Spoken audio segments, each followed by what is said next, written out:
शांता देवी अपनी बहुत अच्छी नौकरी से रिटायर हुई थीं। उनके पति का साथ तो जल्द ही छूट गया था। एक बेटा था। रिटायरमेंट के बाद से माँ और बेटा दोनों ही साथ रहते थे। फिर उसकी शादी कर दी तो जो बेटा माँ माँ करते नहीं थकता था वह अब अपनी पत्नी के साथ हो गया और माँ को कुछ नहीं समझने लगा। उसको हर बात गलत लगती और उसको लगता माँ फालतू उसके ऊपर बोझ हो गई है। वह और उसकी पत्नी दोनों ही माँ पर जुल्म ढाने लगे। मगर शांता देवी बहुत शांत स्वभाव की थीं।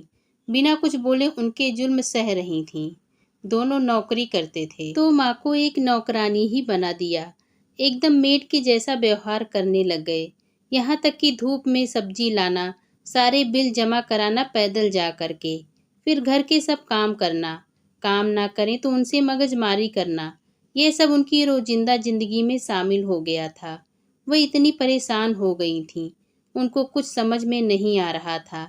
ऐसे में एक दो दिन उन्होंने खाना भी नहीं खाया और धूप में बिल जमा कराने गईं। वहां उनको लाइन में खड़े हुए चक्कर आ गए और वे गिर गईं और बेहोश हो गईं और उनके हाथ और पाँव में चोट भी आई। वहां खड़े हुए भले मानुस उनको हॉस्पिटल लेकर गए और वहां उनको एडमिट कर दिया और प्राथमिक चिकित्सा वगैरह दे करके हाथ और पाँव में प्लास्टर लगाया। फिर उनके होश में आने का इंतजार करने लगे। जब वह होश में आई तब उनसे पूछा, तब उन्होंने अपने घर का और बेटे का फ़ोन नंबर दिया। जब बेटे बहू को समाचार दिए गए तो उनके पाँव के नीचे से ज़मीन खिसक गई। बेटा दौड़ा दौड़ा हॉस्पिटल आया। उसने देखा तो बहुत परेशान हुआ। शक पका गया कि यह क्या हो गया कि मैंने मेरी पत्नी के कहने में आकर माँ के ऊपर कितने जुल्म कर दिए और माँ ने उफ तक नहीं करी। धूप में बिल जमा कराने जाना, खाना बनाना, सब्जी लाना, सारे काम माँ के ऊपर छोड़ दिए।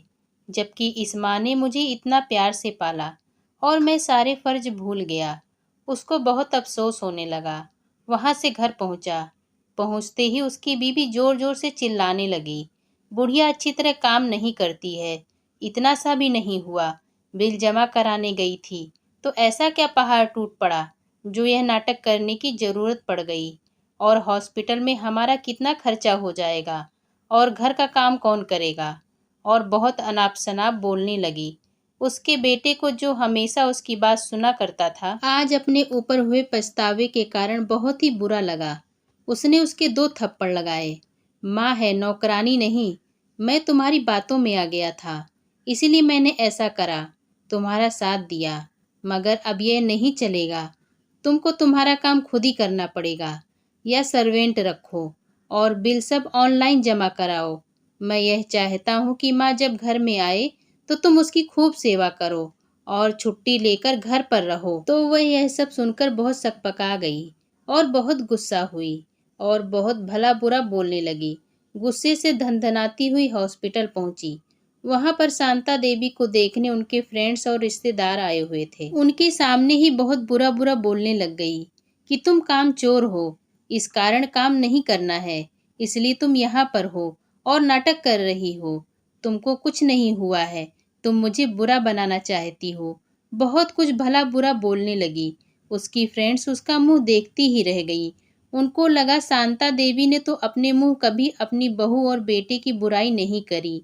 असलियत यह है, जब वह बोल करके चली गई तब इनकी फ्रेंड्स ने उनको समझाया कि इन लोगों के मन में तुम्हारे लिए बिल्कुल इज्जत नहीं है।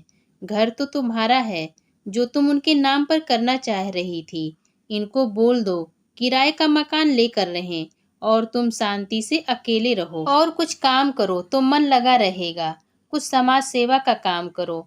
और वे चली गईं। शांता देवी अकेली पड़ी सोच में डूब गईं। क्या करूं?